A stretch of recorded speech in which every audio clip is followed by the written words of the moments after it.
Sa Facebook lang tayo unang nagtagpo, parehong sukatan, pareho ng kwento.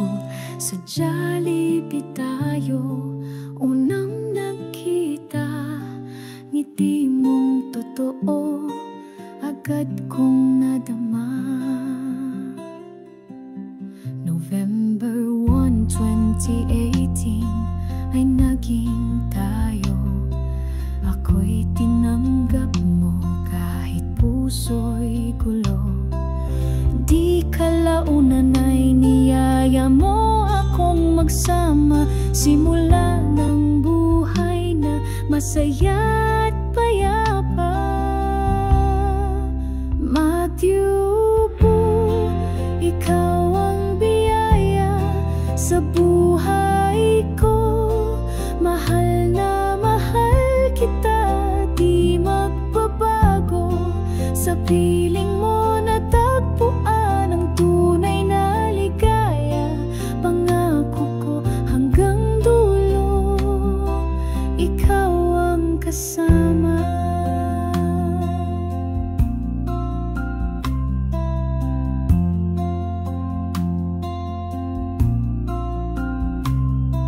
Hindi ka kagaya ng mga nagdaan.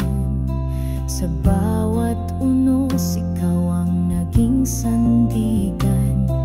Wala mang anghel, ngunit tayo'y matatag. Tiwala at tasalang nagsilbing haligit lakas. Nag-umpisa sa dasal, nagtapos sa kasal. January 11, 2025, tayo'y humarap sa altar. Pangarap nating dalawa, ngayon'y natupad na. Pangakong magsasama sa hirap at ginhawa. Hanggang ang kamatayan na maghiwalay sa atin. Hanggang ang kamatayan na maghiwalay sa atin. Ako si Senator ang kapita, bakit din yung problem? Ngayon kayo dalawa ay ang panumpa na magsasawa ng habang buhay.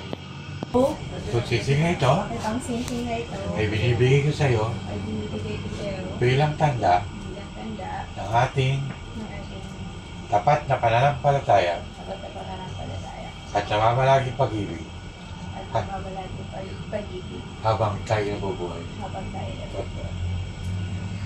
Palakpakan po natin ang dalawa at sinatapo nila ang mga simbolo ng kanilang pag-isang dibdib. Matthew